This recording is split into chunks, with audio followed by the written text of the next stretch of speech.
Como sabedes, esta mesa na que entramos agora chamase Lingua e Identidade do século XXI.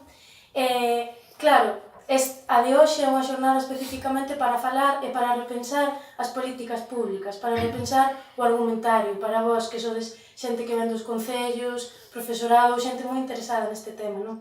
E nese sentido non podíamos obviar facer unha mención ao tema da identidade e das identidades. Seguro que non vos digo nada novo se dicimos que nas últimas décadas as políticas públicas estiveron relacionadas de un xeito moi estreito coa identidade nacional. Se eres galego ou galega, falas galego, se falas galego, és galego ou galega. E hoxe están cada vez habendo máis voces que cuestionan esta relación tan monolítica, sin negarse a súa parte, pero vendo que a construción das identidades é algo moito máis complexo, no que interveñen tamén moitos máis factores, non? Entón, un pouco a vontade desta mesa é abrir a reflexión con estas tres persoas, veredes agora de tres procedencias e con tres identidades culturais tamén diferentes, para indagar precisamente ver, ademais desta cuestión da identidade, que máis hai? Dende onde facemos as políticas lingüísticas? Podemos falar, como se dicía antes nas intervencións, de xustiza social, de democracia, de reparación histórica, que máis hai para seguir lanzando e seguir armando estas políticas lingüísticas? Xa digo, para iso temos o placer de contar con estas tres profesionais. Acompáñanos hoxe Rosa Berrio, que ven dende Cataluña. Rosa é docente, é delegada sindical do Sindicato de Ensino USTEC-STES, unha das entidades que forma parte da plataforma Son Escola. Son Escola é unha entidade moi interesante que, se non coñecedes, hoxe vos achegaredes un poquinho máis, que aglutina organizacións tanto do ámbito civil, educativo, cultural e que un pouco tratan de reflexionar sobre o modelo de inmersión na escola catalá. Acompáñanos tamén Marcos Maceira, que, ademais de historiador, é o presidente da Mesa pola Normalización Lingüística, que seguramente de sobra vos é coñecida, que un pouco o que pretenden é a promoción do uso do galego en todos os ámbitos da vida social. Por último, temos tamén a Jasone Mendizábal. Jasone ven de Euskal Herria, é directora de Euskal Challenge o Pagunea, e hoxe vai nos falar máis en concreto dun proxecto europeo que se chama o Proxecto Tosta, no que se aglutinan diferentes experiencias de linguas minorizadas e un pouco tamén a contar a experiencia desde ali. Nada máis, despois de escoitar as 15 minutiños a cada unha delas e del, abriremos tamén o coloquio con todas vos. Así que, sin máis, Rosa. Bueno, lo primero sería agradecer a la organización de parte de Som Escola y de mí misma que nos hayáis invitado a formar parte de esta mesa. He empatizado muchísimo contigo, María, porque yo soy veterinaria, con lo cual, en cierta manera, aunque estoy en la Comisión Lingüística de lo que sería mi entidad como coordinadora, pues en cierta manera el nivel técnico probablemente no sea el que se podría esperar. Lo primero que me gustaría explicar es qué es Som Escola, o mejor dicho, quiénes somos en Som Escola. Somos más de 60, yo creo que ya estaremos rozando las 60 entidades. Las hay sociales, las hay culturales y las hay educativas, por eso también están los sindicatos que formamos parte, o que estamos no solo en la educación pública, sino en privada y concertada. Con lo cual, me atrevería a decir que Som Escola es una plataforma o una entidad de entidades, como queramos decirle, que realmente lo que hace es, en momentos de urgencia, de emergencia, nacer, porque todas las entidades que ya forman parte de esta organización, en el día a día, en los días que tenemos más tranquilos, porque Cataluña con la inmersión y con nuestro modelo educativo nunca los hemos tenido tranquilos, pues aquellos que son más tranquilos trabajamos desde la prevención, de forma proactiva, en la lengua y en, sobre todo, el modelo educativo, porque ha de quedarnos claro, muy claro, que Som Escola lo que defiende es el modelo educativo, donde está incluido el modelo lingüístico, que es la inmersión lingüística. Y no entendemos de ninguna otra manera nuestra escuela catalana, que es como normalmente se habla de ella, porque sin la inmersión no podríamos decir que ni es democrática ni es cohesionadora. Porque si nosotros separásemos por lengua, tendríamos personas como yo misma, que mi familia, su lengua de origen era el castellano, y personas cuyas familias, su lengua de origen sería el catalán, y ahora en la actualidad personas que tienen 300 lenguas diferentes que también son sus lenguas de origen. En su momento, probablemente por la tradición, ahora ya creo que Somescola se ha entendido lo que somos, sí que somos emergentes, o sea, sí que somos situaciones de emergencia.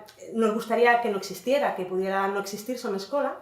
Sí me he olvidado, perdón, cuando nació en el 2011, a raíz de la judicialización y la ley Wert, ¿vale? La LOMCE, que directamente atacó nuestra escuela, porque atacó al sistema que tenemos decidido con el catalán de lengua vehicular en los centros educativos. A raíz de esta situación para nosotros emergente, porque realmente era un ataque muy frontal, los hemos tenido desde que la ley de normalitzación, que por el tema que habéis sacado antes del tema de normalización, directamente la sociedad catalana decidió solucionarlo y le llaman la ley del catalán y ya está. ¿Vale? Entonces, en pequeño comité, nosotros no hablamos de normalización, porque realmente lo que buscamos es que una lengua que es propia pueda convivir con una que es propia también, pero que es mucho más dominante. No nos podemos, pensar que el castellano puede sufrir por la existencia de una lengua como la nuestra, como el catalán, pues es directamente no entender lo que es una lengua propia de territorios más pequeños.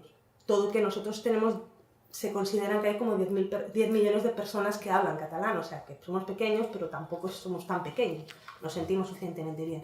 Bueno, la cuestión es que en el 2011 todos estos colectivos decidieron, pues vamos a hacer una plataforma, vamos a superar nuestras diferencias, que las hay grandes, porque ya estamos diciendo que a nivel educativo vemos diferente cómo tiene que ser nuestro sistema y otras muchas cosas, pero fuimos capaces de ver qué nos une, que es la defensa de este modelo educativo que incluye el modelo lingüista. ¿Qué es lo que se hace siempre desde Somescola cuando nos activamos? Hacer frente, pero sin que sea frente, sino de forma más lúdica, a todas estas ofensas lingüísticas o de sistema educativo, o como las queramos llamar, que simplemente, pues bueno, vamos a hacer fiesta de lo que nos quieren quitar. Entonces, las reacciones fueron, pues sencillamente, en el 2011 empezaron diferentes campañas con concentraciones y demás, pero el epicentro sería en el 2014, que se hizo una gran manifestación que recorrió Barcelona. Todas las grandes manifestaciones recorren Barcelona, si no, no son una gran manifestación, parece ser. La cuestión es que recorrió de forma lúdica, en la que se hizo un pack donde iba una camiseta de un color verde precioso, con unos dibujos súper bonitos y además infantiles, ¿no? Recordando la escuela, la base de la inmersión, que es que realmente en infantil solo se habla catalán porque no se dan materias, entonces los niños y las niñas van jugando y demás, pero oyendo esa lengua que no para todos es una lengua próxima, porque las personas que tienen otra lengua de familia a lo mejor no la oyen según en qué municipio vivan. La cuestión es que no solo iba esa camiseta, sino iba un juego para los niños y además unas instrucciones, porque decidimos que queríamos que esa manifestación fuera un desfile de gegants y, bueno, de gigantes y cabezudos. Como gigantes era más difícil, pues decidimos que los niños hicieran sus propios cabezudos, ¿vale? Con cartones, con cajas y demás, y fue muy lúdica y fue muy bonita, y en cierta manera, pues bueno, dio el toque necesario para que la sociedad volviendo al pasado, recordando que en los años 80 fue la propia sociedad que exigió la inmersión lingüística y el modelo de escuela, o sea, el modelo educativo que tenemos actualmente, que de hecho quería volver al modelo de la república, en cierta manera, que fueran democráticos, que fueran centros democráticos, donde ninguna lengua tuviera que ser prohibida, donde se pudiera hablar de todo, se fomentara el espíritu crítico, bueno, un largo etcétera, que es de hecho lo que es nuestro modelo educativo, y donde no se segregase nunca a ninguna persona por ningún tipo de diferencia, ni fuera la lengua, ni fuera la lengua, ni fuera la clase social, ni fuera absolutamente nada, con lo cual se reclamó que fuera desde la educación pública, que es el lugar donde todo el mundo puede acabar accediendo, porque hay otras que no es tan fácil acceder.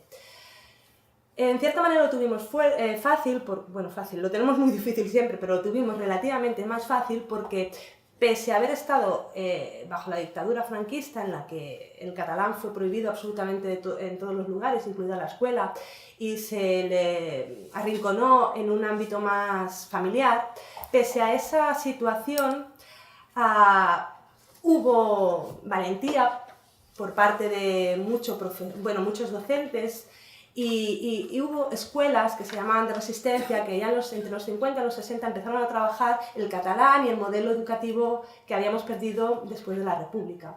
Entonces teníamos como esa semilla a nivel, podríamos decir, educativo, que se juntó con un... ahora no me salgo en castellano, lo siento. Neguitech es... y soy muy bilingüe, lo siento, pero es que...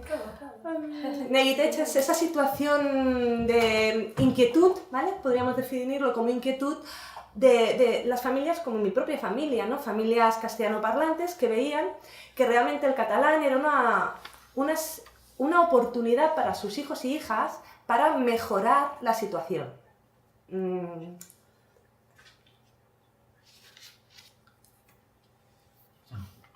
La cuestión...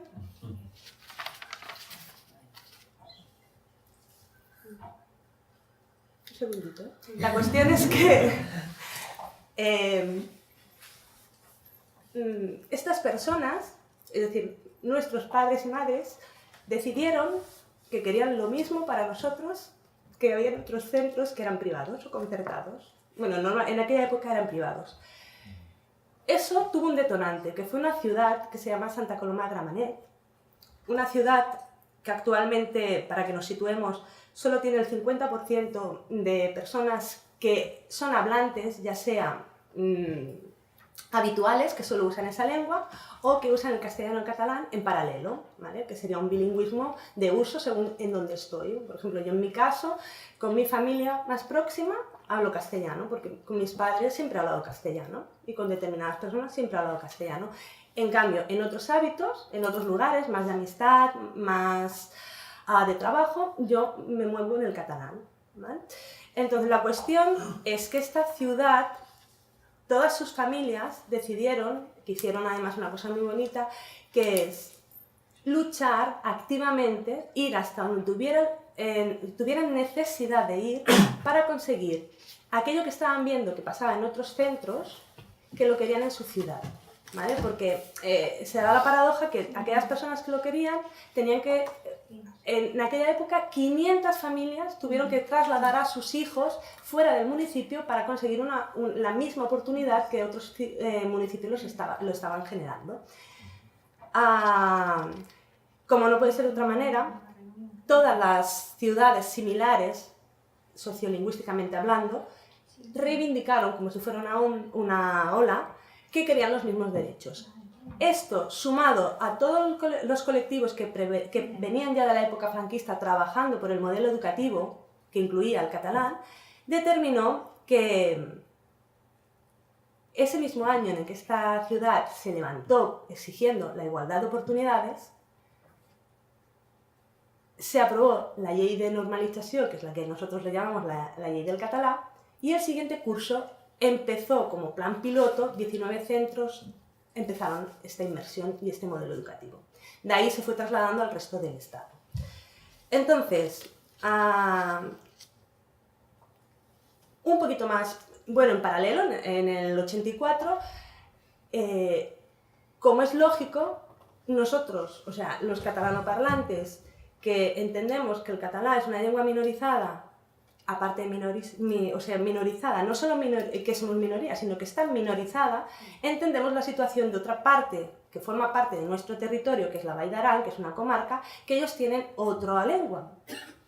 Con lo cual, aunque siempre se habla que realmente Cataluña tiene 2 lenguas, realmente tenemos 3.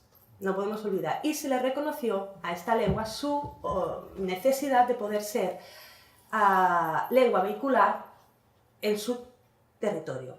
Con lo cual, si yo quiero ser, como soy docente, en Cataluña, menos en ese territorio, a mí se me exigirá la lengua vehicular, la tengo que tener el nivel, pero si yo quisiera ir allí, se me exigirá la de ese territorio, como es lógico. A ver, que ya me he perdido un poquito el hilo. Entonces, la cuestión sería, Voy a la parte de conclusión para no alargarme, porque hemos llegado a un acuerdo que ella me dirá cuándo tengo que callar, que sería, ¿qué necesita una lengua para sobrevivir?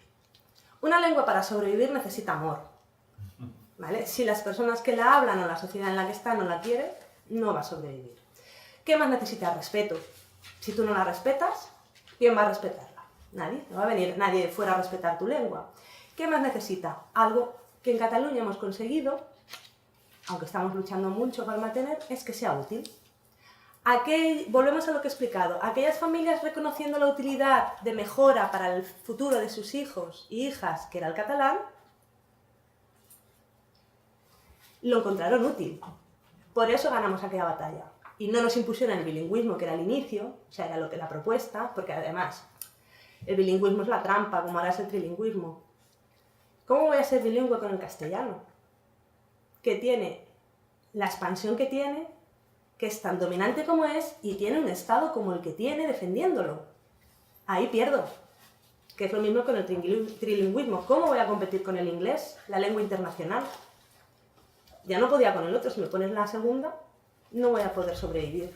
Entonces, lo que hemos dicho, necesita una percepción por parte de sobre todo de las familias. Obviamente de la persona que ya es adulta también, pero sobre todo por parte de las familias, una percepción de que es útil.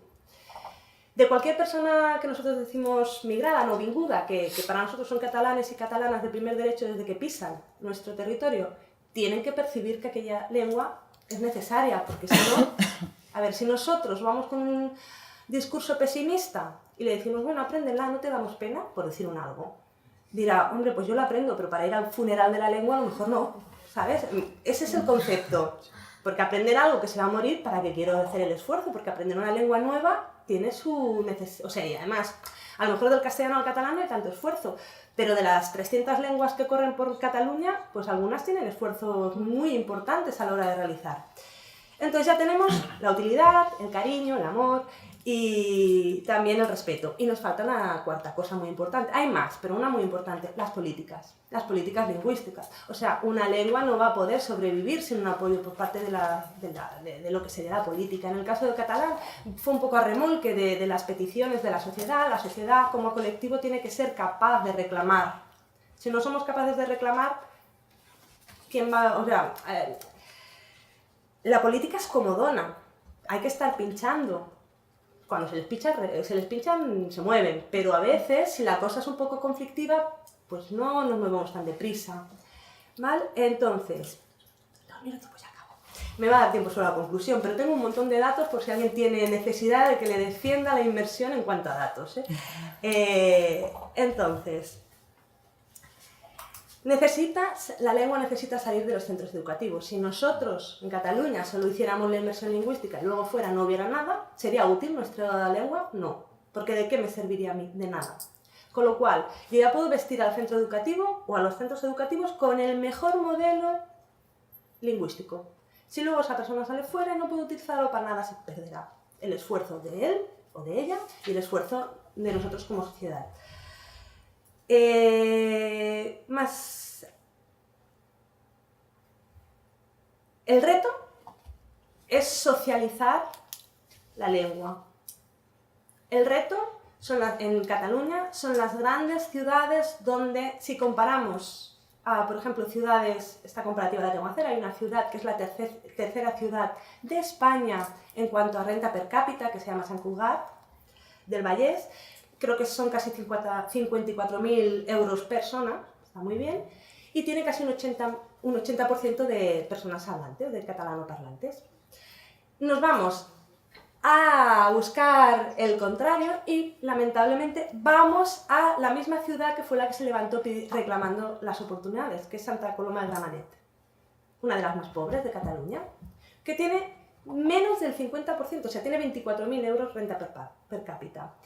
Entonces, eso es un riesgo. ¿Por qué es un riesgo? Porque se ha visto que realmente a más nivel educativo que la persona reclama, necesita, más es capaz de querer esa utilidad de la lengua. Porque claro, si yo a duras penas acabo lo posobligatorio, ya no voy ni siquiera a ciclos formativos o no voy a bachillerato, ya no hablemos de la universidad, a lo mejor el catalán no me es tan imprescindible en el día a día. Entonces hay una relación muy importante, a veces se habla de una relación, no, es que aquellos son más nacionalistas. Bueno, miremos a ver la relación económica también de la ciudad, si tiene, o sea, el tema social, el tema económico, a ver si realmente es eso o es que realmente acceden menos al sistema educativo de forma global. Fin.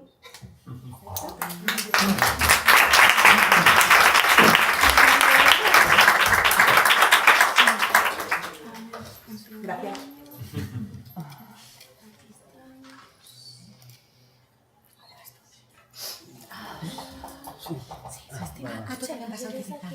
Sí, bueno, sí, no, igual. Bueno, será. Sí, no te preocupes.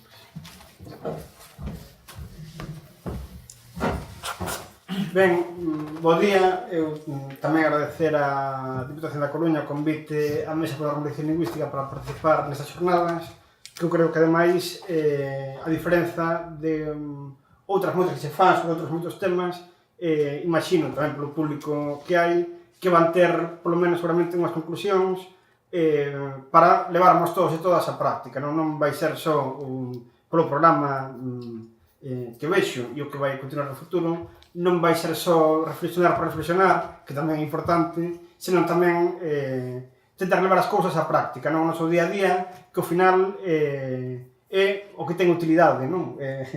Tamén para a propia lingua. Ben, eu traio aquí unha serie de cousas que seguramente parezan evidencias, non?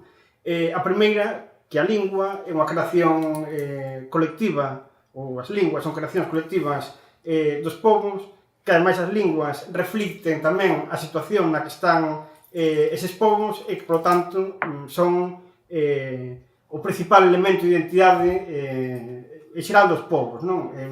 Unha persoa, seguramente un galego, unha galega pode ser alto, baixo, loiro, rubio, moreno, pode ter moitas maneiras de ser físicamente, non? Mais o galego é un dos elementos non só nacer no territorio, senón a vinculación, polo menos, con Galiza demóstrase tamén a través da lingua, non? E isto é algo que eu creo que a maior parte da xente percibe, mesmo independentemente de que fale galego habitualmente ou non o faga, non? Mesmo hai empresas, podemos ver non infinidade, por desgraza, máis algúns anuncios, que o elemento que utilizan para demostrar que están vinculados ao territorio, que están vinculados á sociedade galega, é a lingua, non? Aínda que moitas veces tras diso non haxe máis nada que un anuncio, non? Isto, lamentablemente, vémolo, agora cando viña por aquí na radio do coche, había un anuncio de Alcampo que estaba en galego, non? Ni siquiera na emisora pública galega, onde a maior parte dos anuncios, outros anuncios son en galego. E faino como elemento de sendo unha empresa de fora, pois buscar a vinculación con ese territorio, cousa que ás veces tamén lamentablemente non fan ni siquiera as propias empresas galegas, non? Bueno, en todo caso, temos unha lingua propia, isto é algo que nunha situación normal non habería que demostrarlo, non? Porque, bueno, é evidente que o galego, xa o propio nome indica, é a lingua de Galiza, mas, bueno, a vista de declaracións, mesmo de responsables institucionais galegos, non? Ou de mensaxes que se trasladaron á sociedade de maneira moi intensiva, parece que temos que demostrar, igual que outras moitas cousas, que o galego é a nosa lingua, non? Que o galego naceu aquí, se desenvolveu aquí, mellor ou peor, mais que a lingua é a única lingua que temos os galegos e galegas. Evidentemente, ademais do galego, convive en Galiza, ou existe en Galiza, outras linguas. Non só castelán, que será de maneira moi mayoritaria, non? Mas hoxe a ninguén se escapa que pode ir a calquera comercio, a calquera cidade, mesmo a calquera vila galega, e escutar falar chinés en moitos dos comercios que hai en Galiza, non? Xa non sei se chinés ou unha variante de chinés. Ou, que sexa aquí profesor ou profesora, haberá alumnos que falan árabe nas súas aulas, non? Ou que no recreo, falando con outros compañeros, falan árabe. Ben, iso acontece, non? E non por iso dicimos que o árabe é unha lingua tan galega como o galego, ou que o chinés é unha lingua tan galega como o galega, ainda que hai cidadáns galegos que exercen como galegos, e mesmo eu tiven algún alumno que falante habitual de árabe e de francés, que fixo esforzo por integrarse na comunidade na que vive, tentando falar galego, non? Ano pasado tive un alumno que comezou de curso, non falaba prácticamente nada, e ao final de curso, polo esforzo propio del e pola propia integración na sociedade, pois xa ia falando galego. Iso, en todo caso, tamén nos demostra que un elemento de integración de calquera persoa na sociedade na que quere vivir, na que se quere desenvolver, é a lingua, non? E que a lingua, polo tanto, tamén é un elemento de cohesión social. Isto é algo que ás veces esquecemos, que o propio goberno galego procurou esquecer ou obviar, non? E máis que un elemento de cohesión social, pretendeu utilizar a lingua como un elemento de confrontación social. Evidentemente, en Galicia hai un conflito lingüístico entre, fundamentalmente, dúas linguas, o galego e o castelán. Mas iso non quere dicir que ningún de nós, ninguna das persoas que queremos que o galego sexa unha lingua normal, se utilice como elemento de confrontación contra ninguén. Nós, habitualmente, non nos dedicamos a perseguir ninguén que fale castelán, non? Ou queremos que a nosa lingua teña un estatus digno, non? Simplemente digno. Porque, claro, que é unha lingua que é normal? Bueno, pois, por dicirlo gráficamente, pois, unha lingua normal sería o castelán en Madrid, non? Onde ninguén ten ningún tipo de conflito por querer vivir en castelán. Calquera en Madrid, imagino, poderá ir a calquera comercio, andar pola rúa, ir ao cine, ver a televisión, facer un trámite no banco, pagar un imposto, ir á oficina de Facenda e facelo todo en castelán sen ningún tipo de problema. Ou que fai un cidadán portugués en Lisboa, non? Aí o problema non é ningún. Aí non hai problema de falta de normalidade. Mais, por que nós non vamos caer para a nosa lingua esa mesma situación?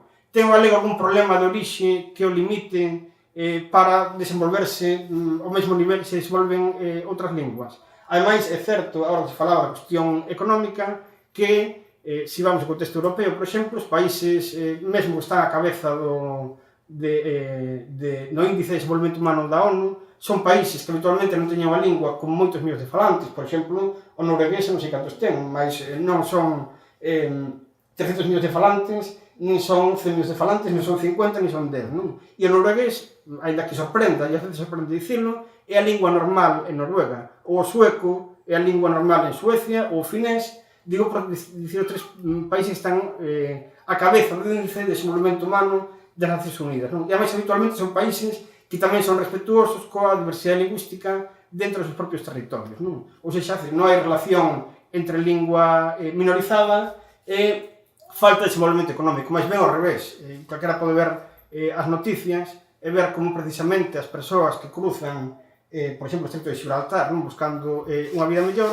habitualmente son falantes de linguas minorizadas, non? E, sin embargo, nos seus estados respectivos, as linguas oficiais, e ás veces as únicas linguas oficiais e as únicas que se permiten a partir de etapas como a educación primaria, son o francés e o inglés, non? En algún caso, o alemán.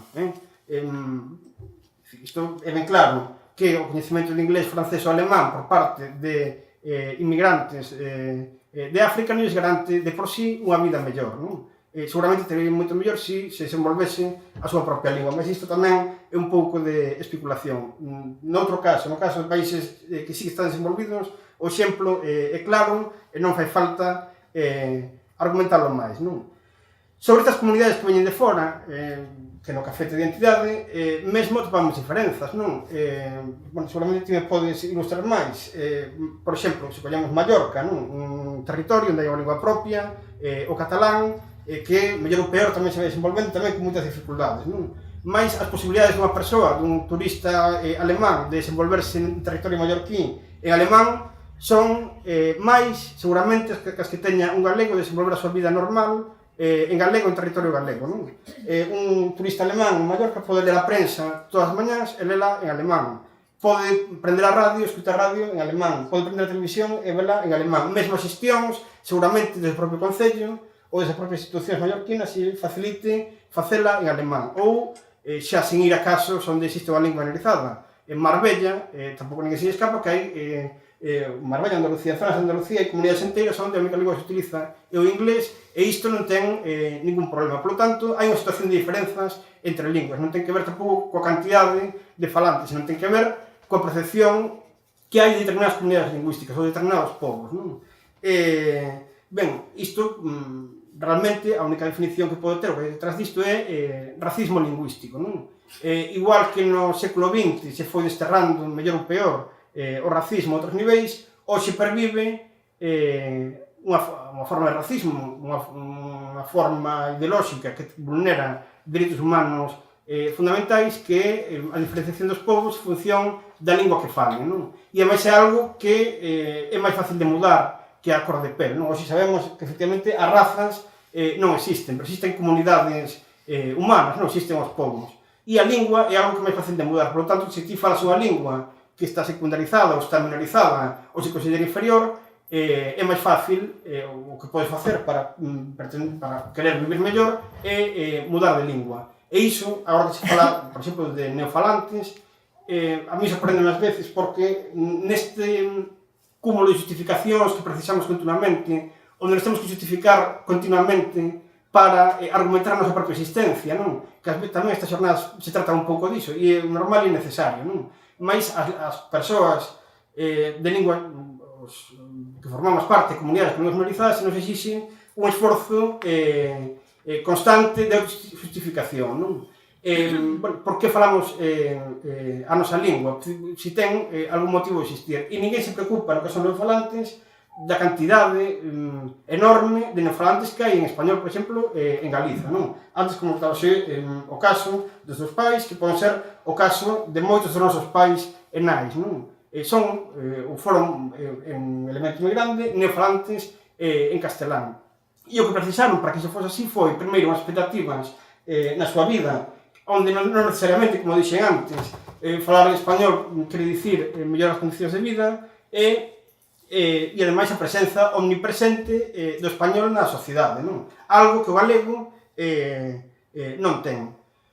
Existe contra isto, ou contra a posibilidade de normalizar o galego, de facer o galego unha lingua normal, nin máis nin menos que ninguna outra, simplemente é a lingua do noso territorio, é a lingua da comunidade humana onde nos queremos desenvolver, o lógico que podemos utilizala con tanta normalidade como fai un cidadán de Madrid, no caso que comentaba antes, co español, ou de Lisboa, ou de París, ou de Londres, non? O que acontece é que o galego, polo simple feito de existir, rompe a situación de confort que ten permanentemente o español. E, ademais, hai unha ideoloxía de Estado detrás, e hai unha actuación dun Estado detrás que non ten o galego, ni siquiera ten un mínimo de protección como ou algunha política dirixida, planificada desde a propia administración autonómica de apoio á lingua, como pode ser o caso catalán ou o caso vasco, non? Digamos, se hai precariedade neses casos, nós ainda estamos moitísimo peor. Non hai esa protección e os impulsos por parte do goberno autonómico, máis ben o que existe é justamente contrario. E no caso galego, ademais, tamén nos outros casos, esa ideoloxía do Estado actúa non porque este día o parecer unha polémica entre Guardia San Martín, vicepresidente da Diputación, e Valentín García, non? Sobre na presentación desta jornada sobre o neofranquismo. Efectivamente, non é unha cuestión só do franquismo, é unha cuestión do Estado, polo menos, bueno, no noso caso, desde finais do século XV, que desde o século XIX ten moitísima máis intensidade. Por exemplo, a deturpación da toponimia é moito máis exagerada a partir do século XIX, non? Ou as primeiras leis que proíben o uso de outra lingua que non sexa español no ensino é do século XIX. Que pasa? Que no franquismo foi unha fase moito máis violenta esta política represiva, uniformizadora do Estado, non? Ou ese que entende só que todo que non sexa ou responda ao canon español é absolutamente prescindible e a máis é desexable que sexa prescindible, non? Calquer tipo de diferenza, non? Calquer tipo de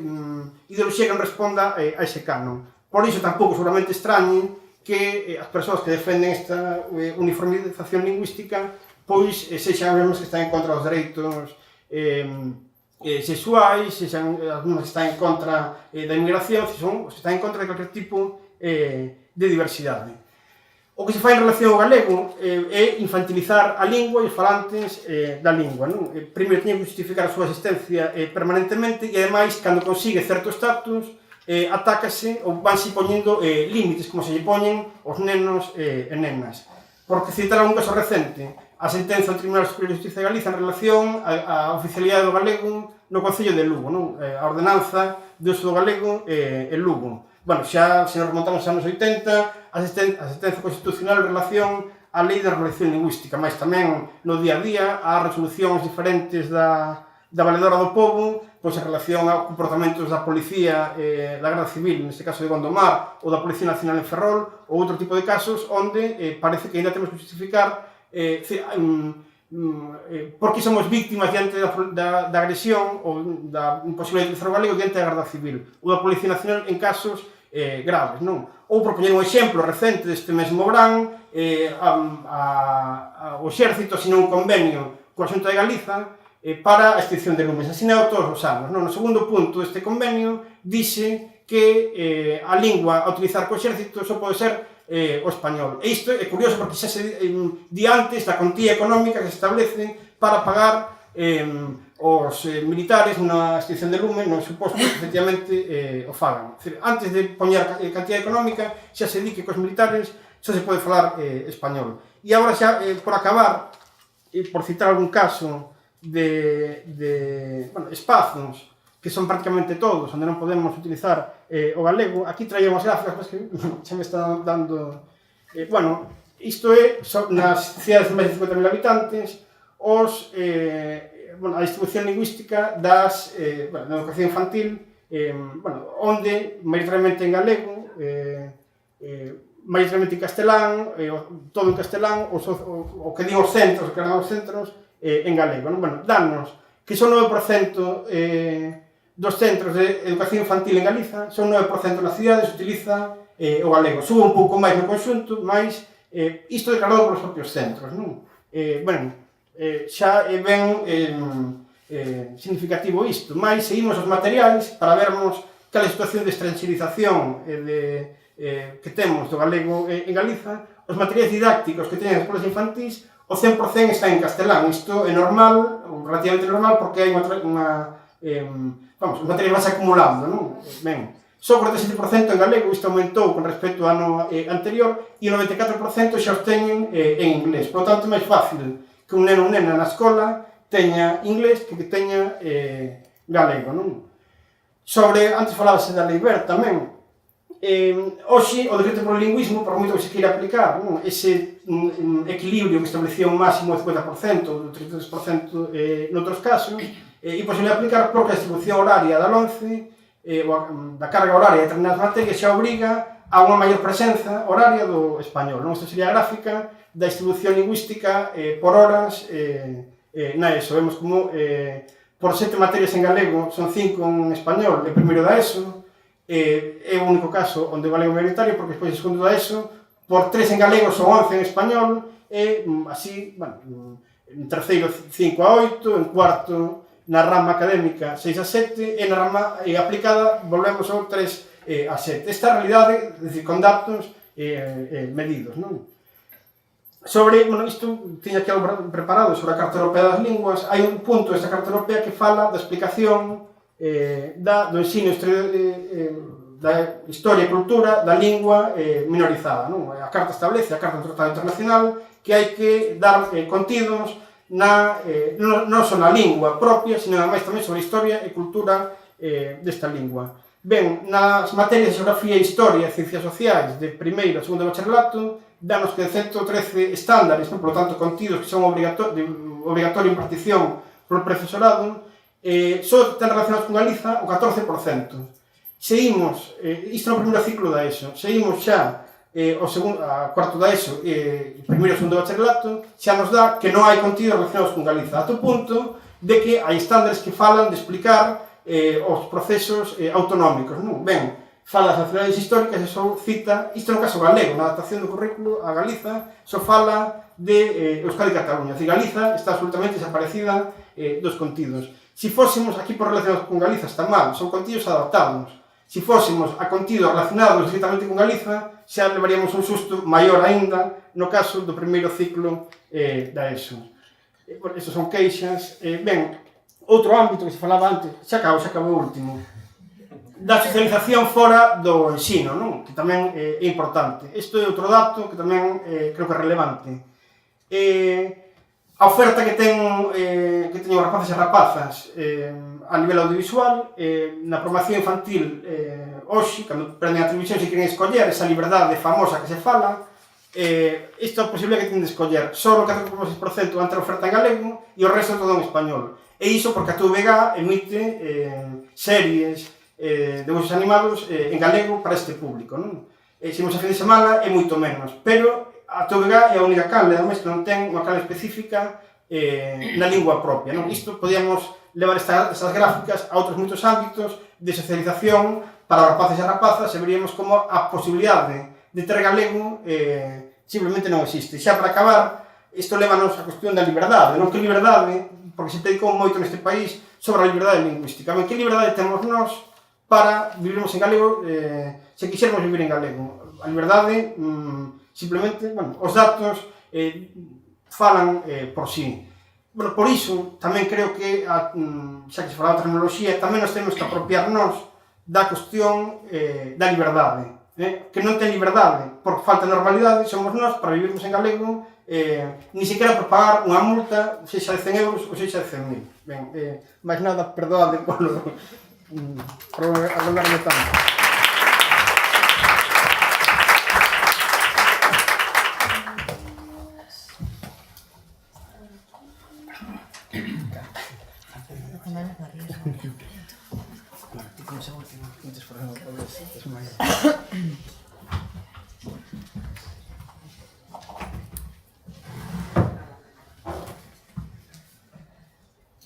Buenos días, Egunon. Primeramente, gracias a los organizadores, a la Diputación de A Coruña.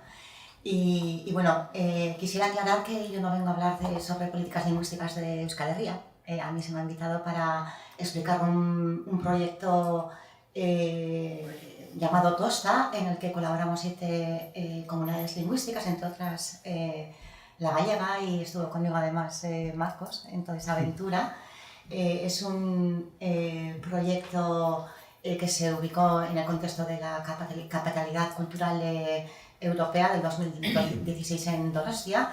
Y antes de ir más adelante, tengo que hacer una pequeña confesión. O sea, he estado entrenándome, pero me va a costar expresarme en castellano. Entonces, bueno, soy bilingüe, pero realmente pues ya llevo muchos años trabajando profesionalmente en euskera, y mi entorno personal también es euskaldun. Entonces, bueno, realmente me entreno, pero igual os pediré ayuda o quizás o tenga que leer algo porque no me sale así de carrerilla.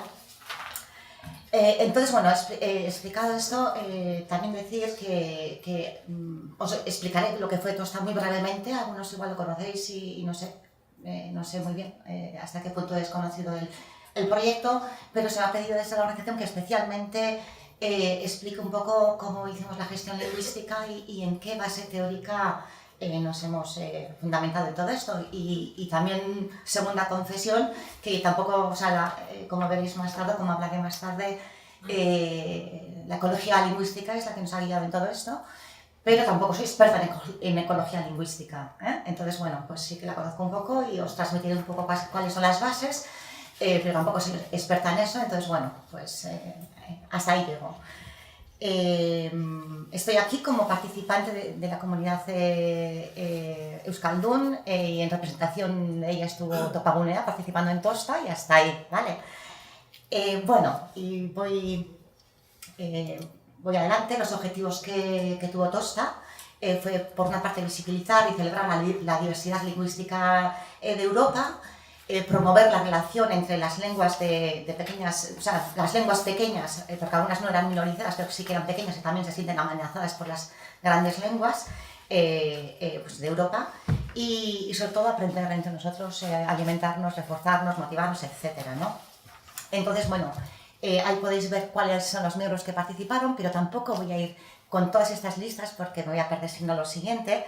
Estuvieron Irlanda, Gales, Escocia, Cornualles, Frisia, Galicia y Euskal Herria, y un poco pues nuestro nexo de unión fue el Atlántico, ¿no? El eje atlántico. Pues esas fuimos las comunidades que llegamos a participar. La pretensión era más amplia, pero ahí es hasta donde llegamos, y con el Atlántico pues una palabra relacionada con el mar, que es tosta, que significa la bancada de una embarcación, que es una palabra común en todas estas lenguas, ¿no? Entonces, bueno, pues eso fue un poco lo que simbolizaba lo que nos unía, ¿no? El deseo de vivir en nuestras lenguas y poder desarrollarlas como comunidad. Entonces, bueno, Tosta tuvo 3 partes, ¿no? El proyecto tuvo 3 partes. Por una parte se organizaron unas residencias artísticas en las diferentes comunidades. En cada territorio también se organizó un festival y también se realizó una guía para la gestión lingüística de todo esto, ¿no? Éramos 7 lenguas y cómo nos comunicamos, cómo comunicamos al exterior, eso lo tuvimos que diseñar propiamente. Entonces, bueno, ahí podemos ver las embajadoras Euskaldun y Gallega, ¿no? Que fueron las que hicieron su residencia en otro territorio, hicieron una creación, una obra de diferentes disciplinas, o sea, hubo de todo, ¿no? Hubo danza, hubo audiovisuales, bueno, fue como muy extenso. Y hay un poco las imágenes de los festivales que fueron de 3 días y que, bueno, eso fue un espacio de celebración, de visibilización de todas nuestras lenguas. Las poblaciones que nos acogieron, ¿no? Con esa carga cultural que se fue llevando de territorio en territorio en esos containers. Y bueno, eso es un poco, no sé si con eso ya sirve para ubicarnos en lo que fue Tosta. Y claro, en todo eso necesitábamos una base para organizar nuestra propia gestión lingüística, que fue autogestionada. Decidimos entre los miembros cómo queríamos hacer todo eso. Algunos miembros estaban como más acostumbrados o tenían más cultura de trabajar en el ámbito cultural, pero no tanto en la gestión lingüística. Y entonces, bueno, pues ahí hubo un proceso de aprendizaje mutuo y de tomar decisiones, pues un proceso largo. Estuvimos más de 2 años, ¿no? Organizando todo esto. Y la base teórica que nos ayudó fue la del paradigma de la ecología lingüística. Topagonea fue un poco la que se encargó de guiar un poco la definición de la base teórica y de la gestión lingüística, pero las decisiones las tomamos entre todos. Entonces, bueno, ¿en qué se basa la ecología lingüística? Se basa en el modelo de desarrollo sostenible, ¿no? Entonces propone que para que un modelo de desarrollo sea sostenible, tiene que ser sostenible en 3 ámbitos. En el ámbito del medio ambiente, el medio ambiente tiene que ser protegido, en el desarrollo de la economía y también en el desarrollo social. Y en todo esto el desarrollo será sostenible si estos 3 ámbitos son protegidos y desarrollados adecuadamente, y en ese espacio de intersección que se ve como una espiral, ese es el único espacio donde realmente un modelo puede denominarse sostenible. Todo lo demás es parcial y no es suficiente, ¿de acuerdo? Bueno, yo iré diciendo, no sé, las preguntas quizás para después, ¿vale? Yo creo que es importante, bueno, aquí se ha hablado hoy mucho de la diversidad lingüística y de la uniformización, ¿no? Por una parte tenemos esa paradoja de que se está dando una uniformización global, porque de 6.700 lenguas que se dice que existen en el mundo, pues la mitad están en peligro de extinción y por lo tanto pues esa se va a perder diversidad. Y por otra parte, en nuestros territorios donde además tenemos una lengua minorizada, cada vez hay más diversidad lingüística. Estamos en esa paradoja. Aparte de la lengua propia, nativa, está la lengua grande, en este caso pues sería aquí el castellano, está el inglés, que ya pues, está extendido en todos los lados, y luego todas las lenguas que han venido a nuestros territorios por los movimientos migratorios, ¿no? 300 y pico en Cataluña, 100 y pico en Euskal Herria y no sé cuántos serán en Galicia. Y en toda esa diversidad creemos que la ecología lingüística puede ser un instrumento, una teoría que puede ser eficaz para la gestión de toda esta complejidad. Espera que... Bueno, explicar que la ecología lingüística tiene 3 dimensiones. Por una parte sería la parte más teórica, la mirada o la ética de la ecología lingüística. Estaría la ciencia, es también una ciencia, y estaría la práctica, ¿no? La tercera parte sería pues un poco la parte activista, ¿no? de la ecología lingüística. Y esta mirada ética tendría como punto de partida el respeto por la naturaleza y los seres vivos. Y en todo esto, la convivencia y el respeto entre las lenguas se mira desde el poder igualarlas, igualar los estados de poder en la relación entre ellas. Está el plano, digamos, individual, el plano colectivo, entonces se propone superar un poco esa visión de hablante-lengua, esa dicotomía, y hacer una mirada desde el hablante, la comunidad lingüística y las políticas, ¿no? Entonces, digamos, ya la UNESCO dice, ¿no?, que el tema de que las lenguas se pierdan es un tema de poder, es un tema de poder entre relaciones, entonces eso es lo que hay que atajar. La ciencia ecológica es una ciencia integradora donde pues está la ecología política, ecología humana, y entre tantas ciencias está también la ecología lingüística. Y la práctica ecológica sería un poco un instrumento intervencionista, un instrumento dinámico que se dedica a proponer medidas concretas, ¿no? Propone medidas equilibradoras para la protección de las lenguas en varios ámbitos, los que he dicho antes, el del individuo, el del hablante, el de las comunidades lingüísticas y el de las instituciones. Entonces, bueno, me podría extender un poco en la parte teórica, pero creo que no voy a contar todo porque quiero llegar al final de mi relato. Entonces, bueno, ahí están unos conceptos básicos que están en el fondo, ¿no? El valor universal de todas las lenguas, el definir la propia lengua como una base para una buena vida, ¿eh? La calidad de vida depende de que las personas podamos hablar en la propia lengua, y si no es así, pues no tenemos calidad de vida, ¿no? Que las lenguas se trabajen en todos los campos, como es pues, la escuela, el ocio, las instituciones, el trabajo, y a diferentes niveles, como el local, el comarcal, el territorial, etc. Y vengo un poco a los principios, que son los que hemos utilizado en Tosta para poder definir nuestra gestión lingüística, nuestro diseño. Ahí tenemos un poco los principios generales, pero yo os explicaré cómo los hemos aplicado, teniendo eso presente, cómo los hemos aplicado en nuestro proyecto. Hay que tener en cuenta que en Tosta pues, hemos tenido por una parte de relación entre los asociados, una parte de relación interna, todo el tema organizativo, la parte de comunicación externa, los medios de comunicación, web, etcétera, la parte de comunicación en los festivales y en las estancias de los artistas en cada comunidad. Entonces, hemos cogido cada, digamos, ámbito, hemos definido en tablas que luego os enseñaré, ¿no? Pues qué tipo de comunicaciones, ¿no?, serán en cada ámbito, y para cada comunicación hemos decidido, según estos principios, cuál va a ser la lengua que se va a utilizar, cómo se va a utilizar, cuándo vamos a utilizar la lengua puente o la lengua franca, etc. Entonces se ha hecho un trabajo como muy exhaustivo en ese sentido, y esta es la guía que está, bueno, yo la tengo en euskera y también está en galego, en este caso está en euskera y en inglés, y bueno, cada comunidad ha decidido cuál es la lengua puente que quería utilizar junto con el gallego, con el frisio, etc. Y bueno, ahí está todo descrito, digamos que lo tenéis a mano, ¿no? Pero bueno, yo os haré un poco un resumen.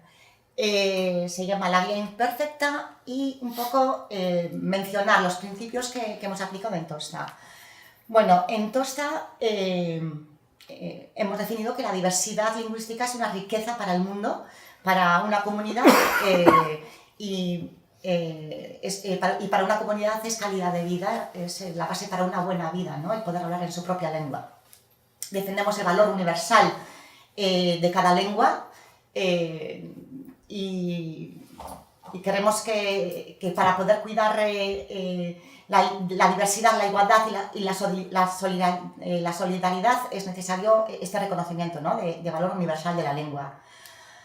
Yo creo que es algo, el siguiente punto, lo que se puede hacer en la lengua propia no se debería hacer en otra lengua, y aquí se ha hablado de por defecto. Yo creo que el principio de subsidiariedad, ¿no?, es fundamental en todo lo que estamos hablando, porque si nos olvidamos de esto, la igualdad no es real, ¿no? Entonces, la igualdad sí, con la subsidiariedad y el hecho de que no se puede reemplazar lo que la lengua propia puede desempeñar.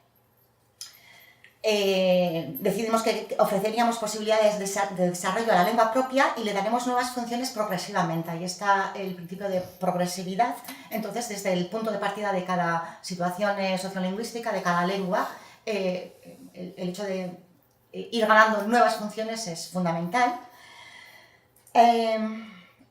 Definimos como, no sé cuál es el término técnico, podría ser pulmones o pueden ser respiraderos, ¿no? No sé cómo lo definís aquí.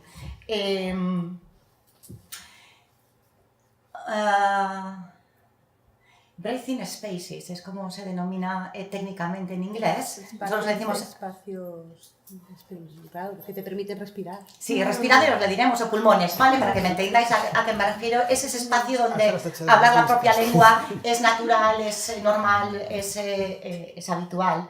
Entonces decidimos que en nuestros espacios llamados poblaciones tosta, ¿no?, que se iban creando en cada festival y en cada celebración, se denominarían como pulmones o respiraderos, y entonces en nuestras lenguas podríamos utilizarlas ahí con normalidad, como lenguas principales en esos festivales y en esos espacios, y priorizándolas ante el resto de lenguas. Y entonces, desde esa definición, ¿no?, de pulmón, de esos espacios tosta, ese recorrido, ¿no?, por toda Europa y esa relación entre diferentes comunidades lingüísticas eran como corredores, ¿no?, que en ecología también se ponen corredores para que unos animales, ¿no?, que están protegidos puedan ir de un bosque a otro y puedan cruzar esa carretera que les están impidiendo, pues se les pone unos corredores para facilitar eso. Pues a nosotros nos facilitó, ¿no?, el proyecto Tosta para podernos dar aire entre nosotros. Y luego el concepto de igualdad, ¿no?, el que todas las lenguas tienen el mismo valor y por lo tanto no hay malas lenguas. Esos son un poco los cuadros que nos hicimos nosotros y bueno, lo importante, ¿no?, los principios que ahí no vais a ver nada, pero es un poco lo que os he explicado. Por cada ámbito se definieron los puntos de comunicación, los criterios que íbamos a aplicar. Por ejemplo, decidimos que en cada territorio se priorizaría la lengua propia y por lo tanto las comunicaciones se harían en la lengua propia, y a nivel de comunicación exterior siempre se priorizaría dar, por ejemplo, una noticia en la propia lengua y luego un resumen en la lengua puente, ¿no? Entonces, se cuidaba de que si un artista euskaldun que fue a Gales, por ejemplo, y ella hizo su trabajo en euskera y ella podía comunicarse en euskera, y intentábamos facilitar las traducciones simultáneas cuando era posible, siempre que no perjudicara a la obra cultural que estaba haciendo, ¿no? Entonces, ese tipo de cosas que son muy detalladas. Utilizamos pequeños diccionarios. Yo tengo aquí el de gallego-euskera, entonces pues a nivel interno pues nos era muy difícil entendernos si habláramos cada una de nuestras lenguas, y además tenemos muchas limitaciones de recursos para hacer todo con traducciones, pero por lo menos como guiño nos aprendíamos, ¿no?, pequeñas palabras, saludos. Os músicos aí tivo moito éxito nos músicos tivo moito éxito, na xente da música que estaba aí, no grupo que saiu aí na banda, que utilizaban moito o diccionario. Sí, sí. Entonces, bueno, pues cosas aunque sea simbólicas, ¿no?, que nos ayudarán a empatizar y a conocernos. Y ahí están pues los diccionarios. Y bueno, en las relaciones internas, ya me he perdido con los papeles, pero ya termino. Bueno, la verdad es que ha sido difícil. Ha sido tan difícil como apasionante, ha sido una experimentación, hemos ganado espacios, o sea, ha habido logros. Y lo que no tiene precio es que todo ese esfuerzo, ¿no? Cómo lo recibía la comunidad receptora, ¿no? Cuando tú haces el esfuerzo de hablar en su lengua, de hacer pequeños guiños, de ofrecer algo desde tu propia lengua, la solidaridad y la empatía que se ha creado ahí, los lazos que se han creado ahí, pues han sido una maravilla y yo creo que aparte del propio proyecto, lo que se ha creado son lazos de relaciones que se proyectan al futuro, ¿no? Que Tosta empezó y terminó, yo solo se lo decía a la que me pidió que preparara ese trabajo. Tosta terminó, pero las relaciones no, y por ejemplo este año hemos estado en Frisia también colaborando con la asociación AFUC y también en la celebración de la Capitalidad Cultural Europea en Leeuwarden y lo que creó Tosta pues se ha llevado también a Leeuwarden, entonces esto pues va un poco como una ola, ¿no? En Irlanda dentro de 2 anos. Y en el 2020 también será en Irlanda y veremos, de momento esa ha sido nuestra plataforma, las capitalidades culturales, lo demás no tenemos medios para viajar, para estar en relación, no hay tiempo ni recursos, pero bueno, de momento hasta el 2020 estamos ahí como aferrados, ¿no? Relacionándonos y con ganas de seguir profundizando, eso es todo.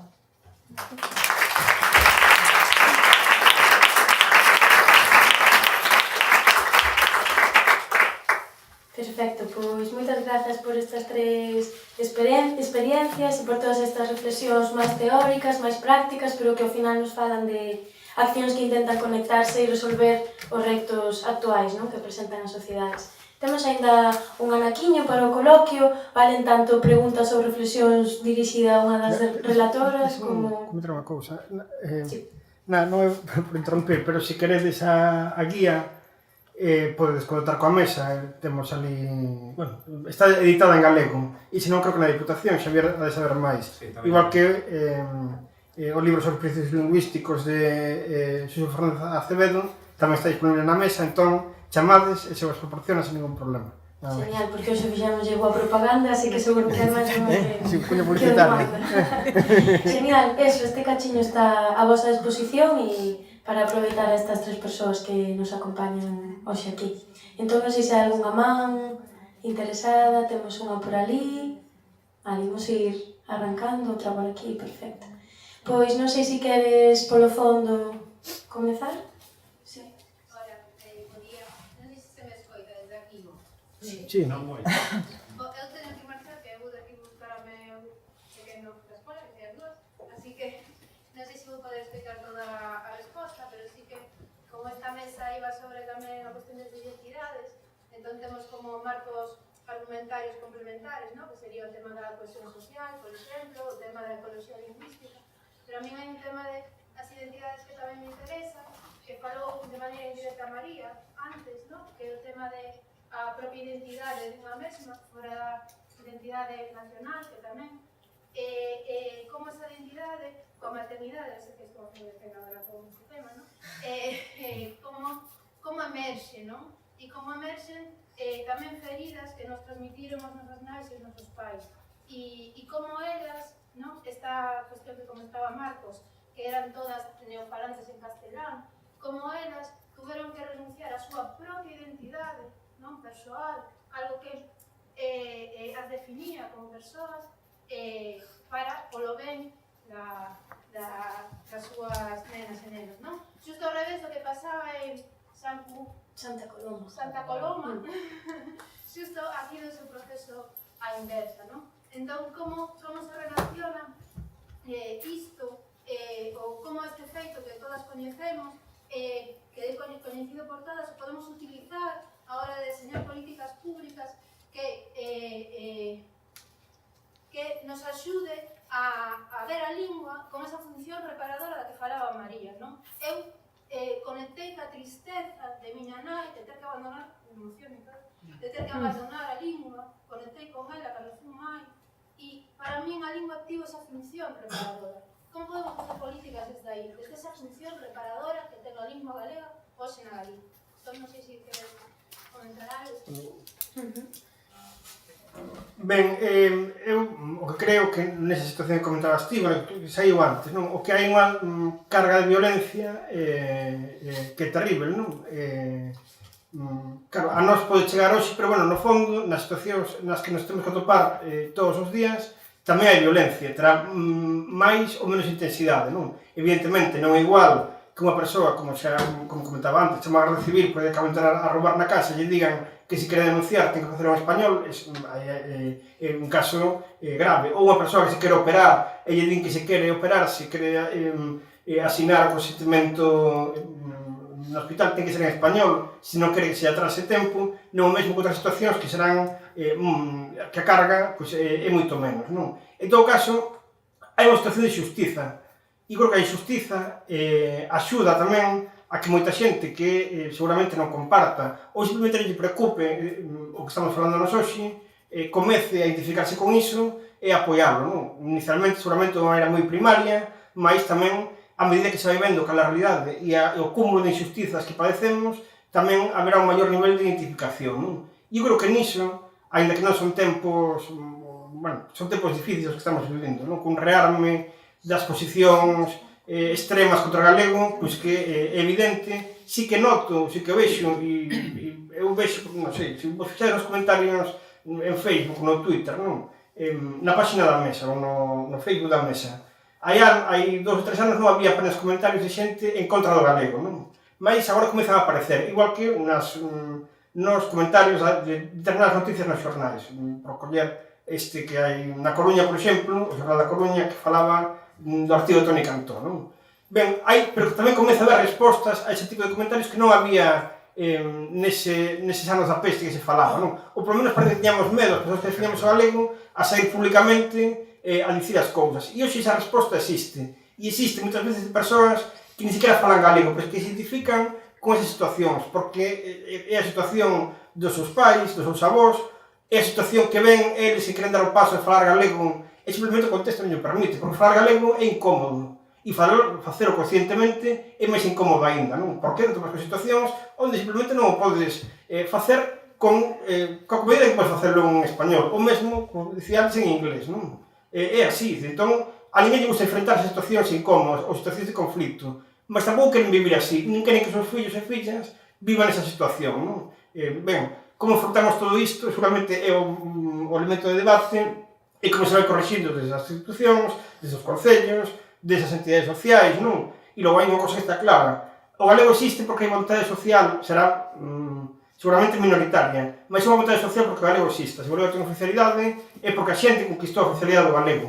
Se a situación do galego non é peor hoxe despois deses anos da peste, repito aquí, me parece que ten éxito o carimbo ese, se o galego resistiu é porque tamén saíron miles de persoas á rúa a defender o galego, que non conseguiron efectivamente todo cando se propuñan, mas si conseguiron deter esa ofensiva que agora retorna, non? Entón, o que temos por diante é activar esos recursos que parece que sí que temos e que hai unha mobilización social que creo que cada vez é máis importante, non evidentemente todo o que debería ser, mas sí que a xente se activa e xente incluso que non fala galego mas que vive esta circunstancia, creo que cada vez é maior. Depende de nós tamén, cada un no noso ámbito, que isto se siga incrementando porque ademais cada vez que nós nos relaxamos para os que defendemos o galego ou cada vez que non actuamos para conseguir as cousas, tamén está o galego dando paso atrás, non? Por exemplo, un caso moi evidente, perdón, xa acabo, non sei, as campañas de publicidade, non? Cando se consigue que o galego estea sentado aí, parece que no momento que nós deixamos de actuar aí, de mandar cartas, de mandar correos electrónicos, de actuar nas redes sociais, de facelo directamente indo aos sitios, cando deixamos de ter esa tensión permanente, produce unha regresión e que nos obriga outra vez a volver adiante, a facer efectivamente unha situación complicada, mas se non estamos aí, desde logo a situación sería muitísimo peor do que xa é. Perdón por alongarme outra vez. No, que somos moitas aquí e moitas aí, entón vamos a ir lidiando. Non sei se Jasone ou Rosa queredes contestar. Yo, en relación a lo que ha comentado, a ver, en Cataluña... Ay, perdona. A ver, sí, ya está. Vale. En Cataluña, en relación al catalán y en relación al catalán con el castellano, y probablemente ese es el éxito inicial, siempre hablamos de suma de identidades, no anular una para poner otra. O sea, sería como la persona sería capaz ¿vale? Tu primera capa sería la familia, lo que te llega culturalmente a través de la familia y el ámbito social que te envuelve. Y luego simplemente la cultura, porque no nos engañemos, con la lengua llegará la cultura catalana también, te acompañará como una nueva identidad sin chafar nunca ni querer apartar la tuya propia. Inicialmente, en su momento fue el castellano. Nosotros no tenemos al castellano como lengua por enemigo, o sea, no hay nada contra el castellano, ni siquiera contra España, entendiendo España como la ciudadanía española, ¿vale? Sí que no queremos la represión, o sea, lo que sí queremos es que nuestra identidad también se permita expresar. Yo creo que la clave es que nunca se ha intentado imponer el catalán. O sea, o al menos la percepción nunca ha sido de intentar imponer y la gente no ha entendido que se está intentando imponer. Y en Santa Coloma pasó eso, que dieron una opción que simplemente sumaba una capa más a la que ellos aportaban a sus hijos y hijas.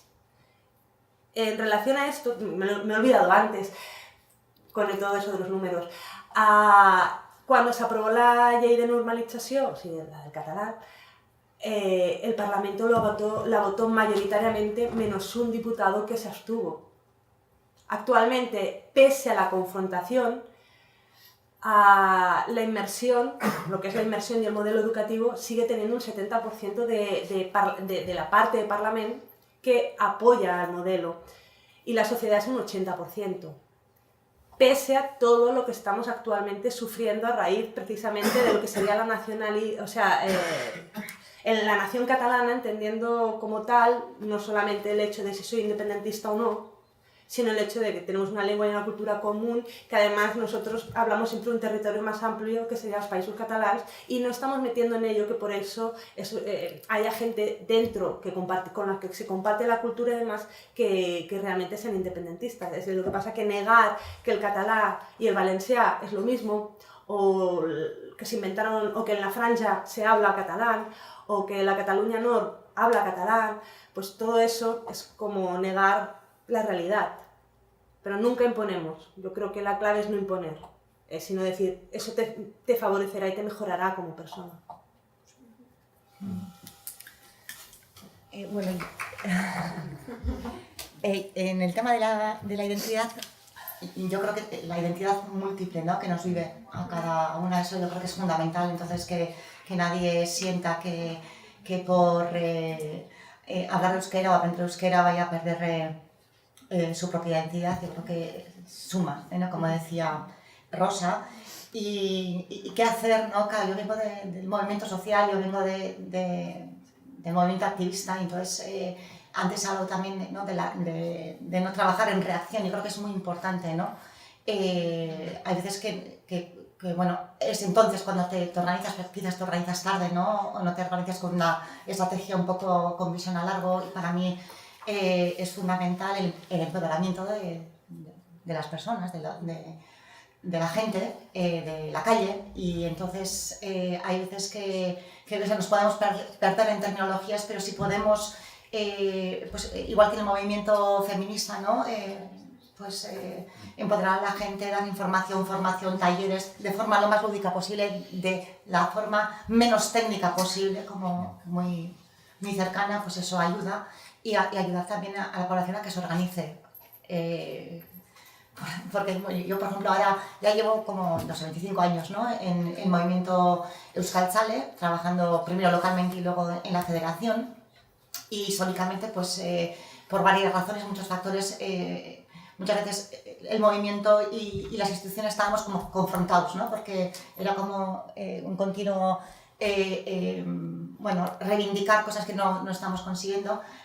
Yo creo que desde que terminó, o sea, que ETA ¿no?, se dejó las armas y ya hay digamos, un espacio como más tranquilo, es mucho más fácil colaborar en cosas, aunque muchas veces no estemos de acuerdo o las haríamos diferentes, ¿no? Pues estamos en los últimos años trabajando en colaboración desde una colaboración de reparto de funciones. Entonces hay una estrategia compartida que como pueblo es muy interesante, porque si no es como cada uno hace lo que puede y ya está, ¿no? Y bueno, eso está siendo una experiencia nueva para nosotros en el que desde el gobierno vasco se están haciendo políticas institucionales y ellos trabajan en proyectos compartidos en lo que a ellos les incumbe, ¿no? Y nosotros estamos en el movimiento social y eso está acordado y incluso protegido, ¿no? Entonces, bueno, eso es posible también, ¿no? Es posible. Tiñamos unha boa pedida por aquí, non sei se... Sí, bueno, establecendo, claro, como... No, sempre antes cando escoitaba a María era con unha intervención, acordei-me un artigo que lín, hai, non sei, que saiu nos últimos 2 anos, algo así, na revista Grial, que falaba precisamente das identidades múltiples en Argentina, non? E contaba un pouco que hai unha promoción de galegos emigrados a Argentina, pois hai unhas cantas décadas que están morrendo ahora. E curiosamente, coincidindo con eso, os seus netos, que son argentinos, nacidos en Argentina e tal, ou se sinten a necesidade de alguma maneira darle un pouco de vida a esa identidade galega que recibiron dos seus avós unhas décadas antes. Entón están demandando, claro, lóxicamente dentro do que é o espacio argentino, será unha minoría, non? Pero que están demandando cultura galega, demandan pois aprender música galega, lingua galega, e precisamente pois porque comenta, o sea, un pouco cambiando de espacio, pero é un pouco o mesmo, o sea, mira, meu avó morreu, ou meu avó acaba de morrer, chegou de Galicia e non sei cantas décadas, que me queda del, que me queda da súa cultura? E sinten esa necesidade de empaparse da súa cultura. Un artigo moi bonito que eu utilizo nas clases e creo que o alumnado sensible sí que lle chega. Evidentemente hai moitos outros os que non.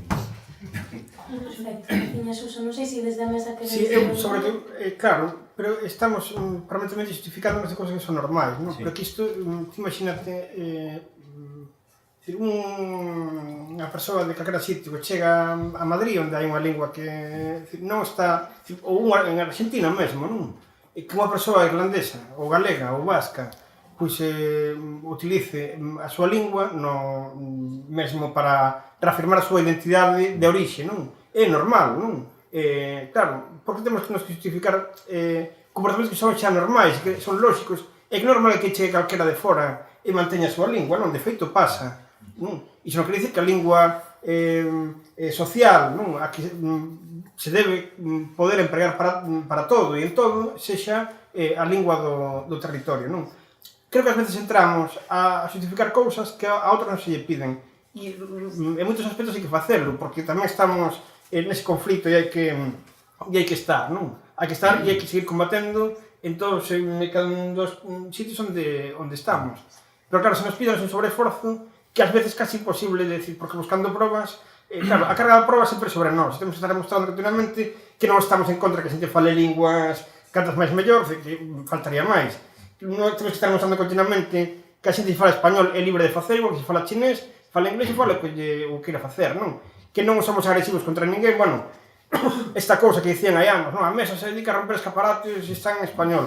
Claro, tens que demostrar ti que iso é falso. Pero pasa, e pásanos, e temos que actuar aí, claro. Perfecto, van ser as dúas, e vos decidimos alongar un poquinho máis para recuperar o retraso da mañá, uns 15 minutiños. Había 2 mans pedidas, non sei se alguén máis ten previsto intervir, por ir tomando palabras. Vale, comezamos por aquí. Sí, nada, eu intentarei ser breve. Para comentar 2 aspectos que teñen que ver, parecen moi interesantes as intervencións agora na resposta da mesa, porque conectan co que é o título da mesa, non? Da xornada, da lingua, discurso e políticas públicas, non? Comentaba na intervención primeira de Rosa, cando falaba do tema de inmersión lingüística, xa falábamos tamén antes no café, a mí pareceme moi interesante a forma na que en Cataluña, alrededor da cuestión da inmersión lingüística do modelo, se dá o que no fondo é a batalla das ideas, porque é certo que vivimos en conflito, hai un conflito social no campo lingüístico, e hai un depredador e hai unha presa, non? Como decía tamén Rosa no café.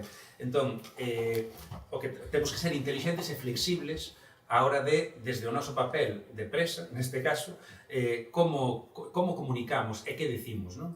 Entón, a mí parece moi interesante, por exemplo, que en Cataluña un concepto que como é o de inmersión, que técnicamente non ten ningún problema, pero que socialmente está connotado negativamente, hai toda unha serie de campañas de criminalización alrededor dese concepto, o que se fai nos defensores do modelo e non utilizalo, non? Entón, non se fala de lingua, non se fala dos conceptos lingüísticos, sino que se fala de valores, fálase do modelo da escola pública catalana, e Rosa decía unha frase que apuntei: sen inmersión, a escola catalana non sería nin democrática nin cohesionadora. Fálase de democracia e fálase de cohesión, pero non se entra no debate de inmersión, nin se utiliza ese término, porque iso é entrar no marco dos outros, no que lles interesa aos outros.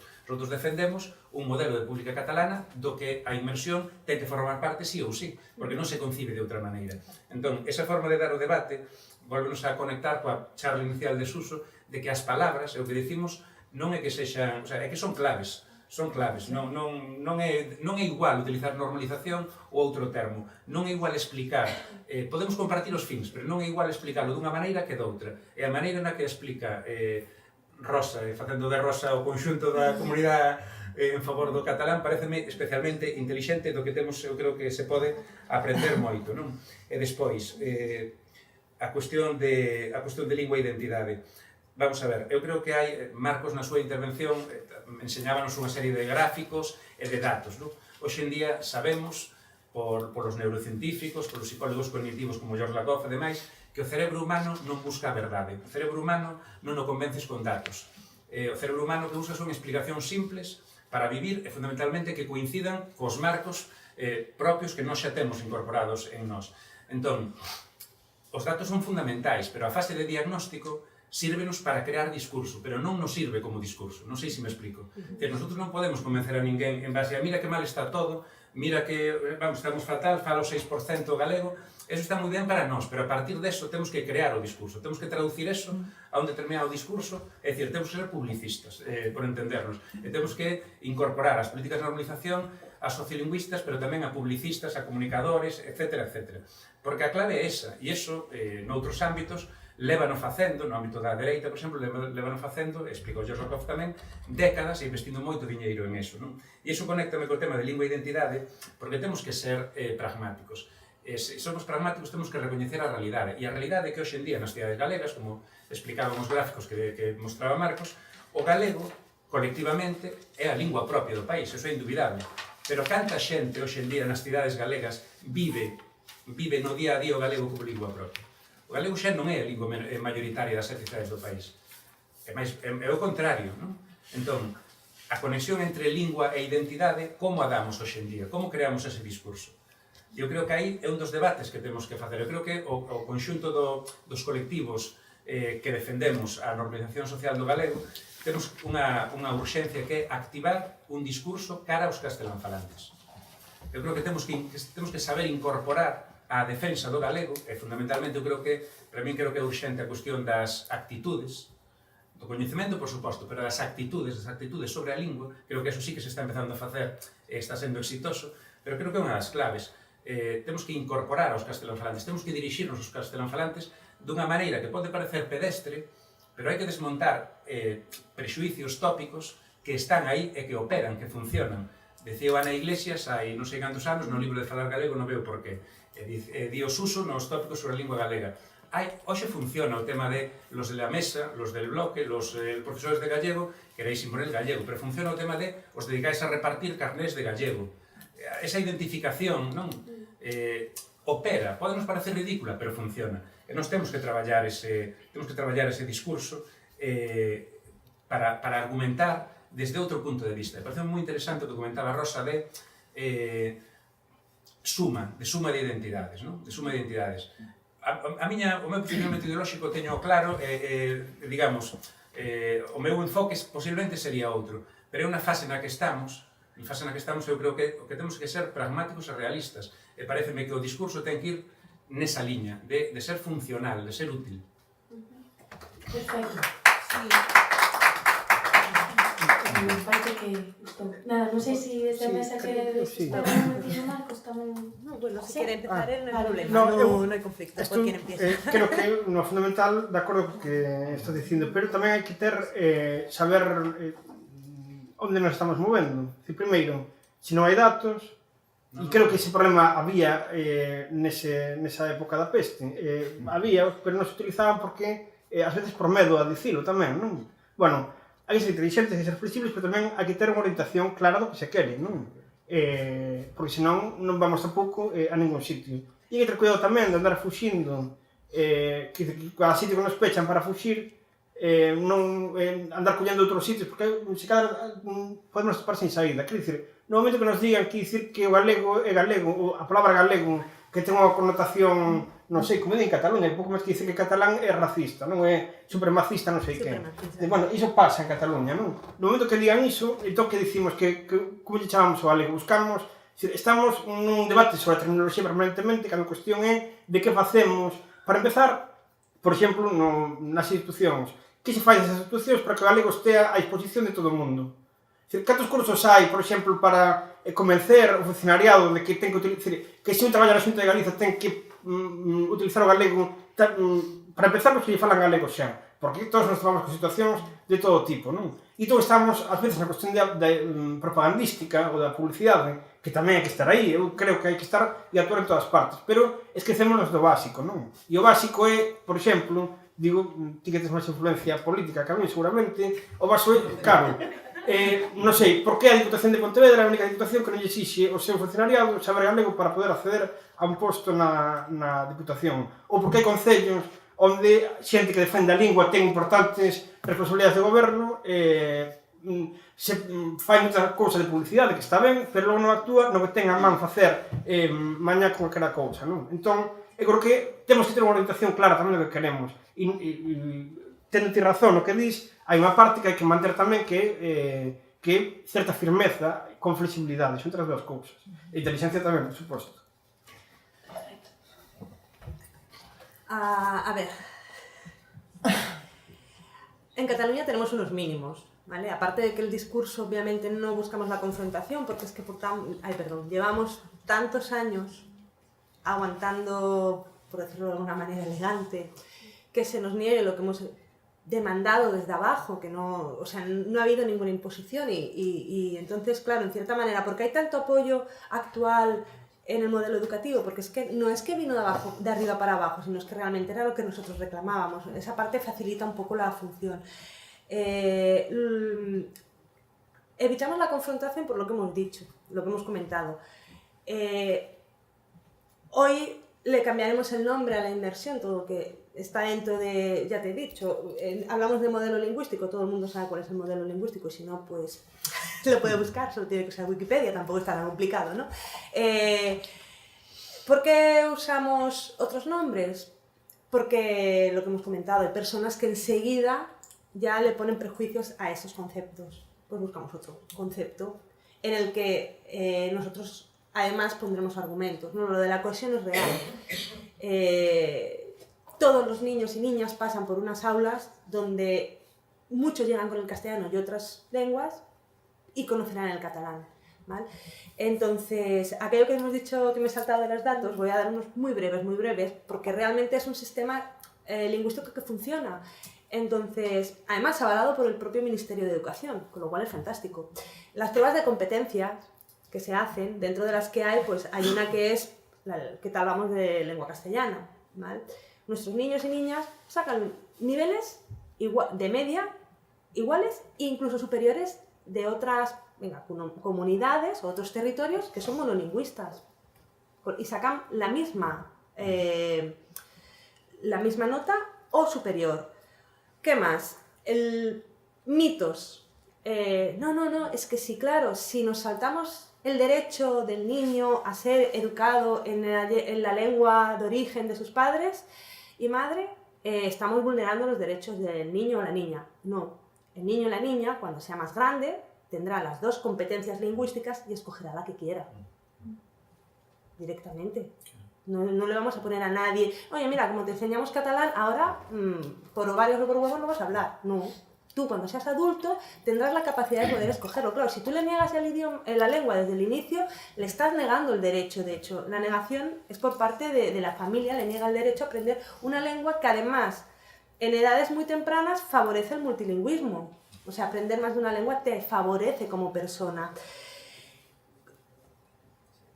Otra cosa que las pruebas PISA nos han demostrado es,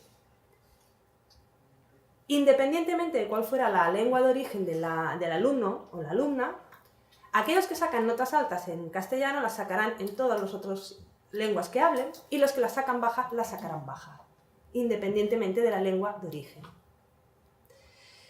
¿Qué más? Centros con buenas notas en lengua, castellano o catalano o la que sea, la sacan hegemónicamente, y centros con malas notas también hegemónicamente, con lo cual seguramente hay algo más que no es precisamente la lengua de origen. Muchas veces es lo que hemos dicho, el tema socioeconómico, la situación, dónde está aquel centro y demás. Una que, en cierta manera, preferiría no tener que explicarlo porque es como cansino, pero yo lo explicaré. Cansino no por vosotros, sino en general, ¿eh? El independentismo no se ha generado en las escuelas, no. El modelo educativo no ha generado independentistas. ¿Por qué no lo ha hecho? Porque tenemos independentistas que estudiaron con el franquismo y son independentistas. Vaya, nosotros no los pudimos adoctrinar porque esos tuvieron otro tipo de educación. Con lo cual, como está repartido en todas las franjas de edad, tampoco puede ser causado por la lengua. Los mínimos que nosotros agradecemos por aquello que decía que la sociedad tiene que poder mostrar que la lengua sirve para algo más que para estar en la educación o en la familia, es que nuestra administración, la catalana, tiene que exigirla. Porque si yo tengo una lengua, voy allá a la Generalitat o a la Diputació o a mi administración municipal, me expreso en mi lengua, me digo, ups, no, es que no lo sé hablar. Y cámbiame de lengua, pues me estás privando de un derecho, pero además me estás diciendo, es que no importa lo suficiente como para que tú te esfuerces en aprenderla. Porque yo, por ejemplo, la lengua la he aprendido posteriormente, yo no hice inmersión. Mi inmersión fue pasar de un municipio similar al de Santa Coloma, muy similar, que me tiraron a una universidad donde me llegó gente de toda Cataluña y yo digo, pues qué bien hablan esta gente el catalán y por qué yo no pude aprenderlo. Y me tuve que buscar la vida, gracias obviamente a todos los cursos de normalización y demás. Porque además, posteriormente, cuando yo quise ser profesora, me exigían un nivel que por no haberme podido educar en inmersión, se consideraba que no tenía el nivel adecuado y tuve que sacarme ese nivel. Y luego fui a otro porque digo, ya que estoy, voy al siguiente, ¿vale? Pero claro, la administración propia del territorio donde está la lengua sí que tendría que esforzarse en que sus ciudadanos y ciudadanas vieran la recompensa diciendo, bueno, pues es que no solo creo yo en ello, ¿vale? Igualmente en Cataluña tenemos la administración propia, tenemos la cultura que también se trabaja bastante y la educación, pero tenemos muchos ámbitos, publicidad, todo lo que sería a nivel judicial y demás, muchos ámbitos que realmente es como ¡oh! Y oyes el eco, ¿no? Complicado, pero hay que seguir. No sei iso de... Pois non... Está ben? Sí. Vale, teñamos unha man máis pedida. Eso, prioridade na pregunta e tamén na resposta. A ver si...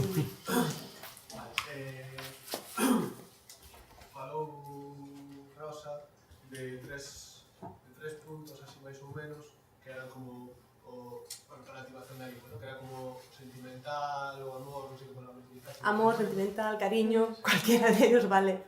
Outras eran as políticas, serían... Sí, vale, o que non me consta é que... Eran cuatro. Eran catro, ok, vale, non tamén o respeto que xa non me queda. Porque había unha cuarta, ou eu posición de cuarta, que era a utilidade, que dixo así como sen ningún tipo de vergoña, o que caso que aquí traería algún tipo de conflito, non? Que foi utilizada ou mal utilizada moitas veces por algúns sectores do activismo lingüístico, mas que creo que é oportuna en certos ámbitos. Temos moito a ver culturalmente, con os catro culturas e non só linguas das que falaba a compañera vasca, mas tamén temos unha cuestión que é que a nosa lingua pode ser máis do que está moi ben para nós unha lingua pequena e moderada, non? E minorizada. Tamén pode ser unha lingua de grandísimo número de falantes minorizada neste espazo social ou neste territorio en concreto que é Galicia. E isto non o podemos perder de vista, mas tampouco outro. Eu calculo que se alguna... É dicir, que se isto acontecese en algún dos países das outros ponentes, isto teníanlo en conta. Sobre todo, e isto, é dicir, pode confluir tamén co caso do ecolingüístico. Non choca fundamentalmente. E despois, isto por un lado, despois, no sentido tamén de que os marcos tamén importan, non? E non é o mesmo, cando estamos falando, non para activistas da lingua, como podemos ser todos aquí, senón para calquera persoa non militante, falar deste tipo de accesos materiais, económicos, culturais, de crianza, de todo tipo, que temos en galego, nun galego, que se fala, que se escribe así noutros países, non? E tamén aquí, por certo. Entón, isto parece moi importante. Creo que nós somos os primeiros en esquecernos disto. Isto falando directamente do portugués. Como unha... Tiña bastantes cousas nas que non concordaba con as primeiras que decías, Marcos, de que non había ningún tipo de que entendías que non iba a haber ningún tipo de dúbida en que esas eran afirmacións, e eu a verdade é que non concordaba con casi ninguna, pero espero que teñamos outras oportunidades para debater. Entón, só unha. Quería preguntar se nestes gráficos de educación de escolas infantís están as escolas semente. E creo que este é un modelo que, si ben o público non permite ou aínda non fomos capaces de atinxir a cuestión da inmersión lingüística no público, que non é un modelo privado, e isto tamén xa está amplamente debatido, pode ir servíndonos. E tamén non estamos mirando, eu concreto sí, mas no conxunto non estamos mirando moito para aquí. Bueno, nada, despois si non, Perfecto, seguimos no xantar tamén. 2 minutiños Sí, sí. de algo e pechamos. Bueno, comenzando polo último, non están incluídas as escolas semente porque habría que matizar, son ensino público, son escolas infantís públicas, entón... Uñas privadas tamén. Uñas privadas tamén. Pois entón agora xa estou, se xa me colocas nunha situación comprometida, non sei se están incluídas, entón, pensei que estaban, vale. Ben, aclaro, en todo caso, se temos a oportunidade de falar outro día, aclaro, ben. Sobre a cuestión do portugués ten razón. Eu creo que todos os argumentos a favor do galego suman. É un debate, bueno, pois que está aí e que non hai por que obviar, non? Agora, ninguén que defende a unidade lingüística está en contra do galego, nin iso ten por que afectar a que somos unha lingua minorizada no noso territorio. Nos hai xa tempo, hai 2 ou 3 anos, dirixímonos a UNESCO porque retirou o galego, ou retirar o galego, creo que ainda mantén retirado da última edición do Atlas de linguas en período de extinción no mundo, non? E retirábao porque dicía, claro, que o galego non tiña perigo ningún porque se falaba unha lingua oficial a varios continentes a través do portugués. Nos advertíamos efectivamente que isto era así, mas onde tiña o galego problema para desenvolverse era no seu territorio originario, tamén o territorio originario do portugués, non? E que isto, bueno, pois era unha cuestión grave. Dice que a nós, no fondo, a min dame un pouco igual que o galego se fale en Mozambique, porque en Mozambique xa bastante problema terán coas linguas de Mozambique. O que me preocupa é que o galego portugués, o que queres chamar, se fale no territorio galego e evidentemente en Portugal, non?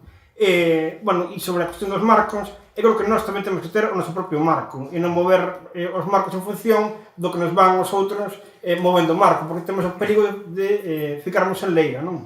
Entón, iso tamén algo hai que manter sempre. Por lo demais, tamén, nada, continuamos o debate outro día, imagino. Agora no xantar. Perfecto, vale, pois hasta aquí se estende esta primeira mesa da xornada. Imos baixar a comida. Quería decir unha cosilla. Disculpa, Rosa. No, pero nada, se tenéis hambre nos vamos, ¿no? Responde. A ver, cuando hablaba de utilidad y uso, ¿vale?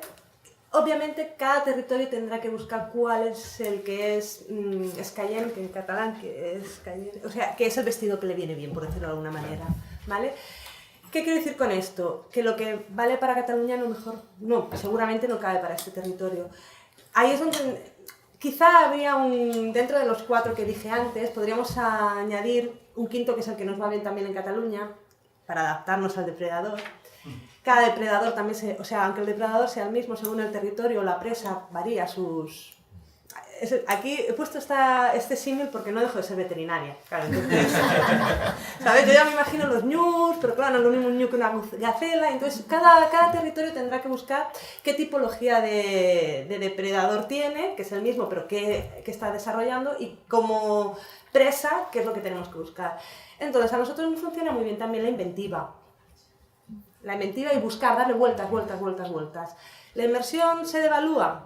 Ya no nos sirve porque cargan contra ella. Es como el curso pasado, cuando superamos el independentistas, sois todos unos independentistas, bla, bla, bla, bla, pasamos, o el modelo educativo, no sé qué, pasaron directamente de forma brutal, porque en represión creo que también podríamos dar muchas charlas de modelos de represión, pasaron directamente a señalar los centros y a los profesores, bueno, docentes, directamente, con denuncias, directamente. Entonces, claro, nosotros lo que jugamos es a jugar, porque en el fondo es un juego político, ideológico, llámalo como quieras. Nosotros tenemos algo que queremos preservar porque nos funciona y entonces decidimos, pues nuestra mejor opción es hablar de usos. Para nosotros el uso, pero por ejemplo el uso simplemente, no es que nuestros niños y niñas, simplemente por tener esta capacidad, tendrán más facilidad de aprender otras lenguas. Lo que decíamos. O puedes decir, no, porque es que así evito, porque no lo he comentado, pero claro, el franquismo hizo varias cosas en Cataluña, como ha hecho en otros lugares. Uno es apartar al catalán y otro es toda la migración que llegó, más de 2,5 millones de personas migrantes de todo el territorio, allí llegó también mi familia, acabaron en barrios separados, donde no se oía el catalán. Entonces, eso sí que si se hubiera dejado tal como estaba y con una lengua castellana poderosa en los centros, hubiera hecho un apartheid, una separación, y entonces sí que tendríamos la confrontación en cuanto a modelos, tendríamos 2 Cataluñas. Entonces, nosotros teníamos eso, con eso, los precedentes. Obviamente yo poco decía, yo nací, que ya se estaba, o sea, el franquismo estaba coleando, poco pude decir, pero sí que ellos pensaron, tenemos que buscar la forma que no se nos rompa la sociedad, no tanto que dice que está rota, es que realmente no está rota. ¿Vale? Entonces nosotros lo que vamos es haciendo la adaptación. Usar imaginación y lo que te digo, cuando tenemos que responder, respondemos, pero intentamos que no haya confrontación. También, en relación a lo de que he dicho, la administración, en nuestro caso la catalana, tiene que apoyar a la lengua. Es que dependerá. A nosotros nunca nos ha gobernado el PP y nos hemos librado de que gobiernen Ciudadanos. Claro, quieras o no, los modelos lingüísticos cambian según a quien tienes delante. Probablemente fue más fácil que nuestra administración se pudiera adaptar y facilitarnos. Fue más fácil, aunque hubo confrontación, porque desde fuera no lo querían, o desde dentro, según lo mires. ¿Vale? Por eso me refiero que chicos y chicas tendréis que desarrollar vuestra propia estrategia. Me perdono que he cerrado.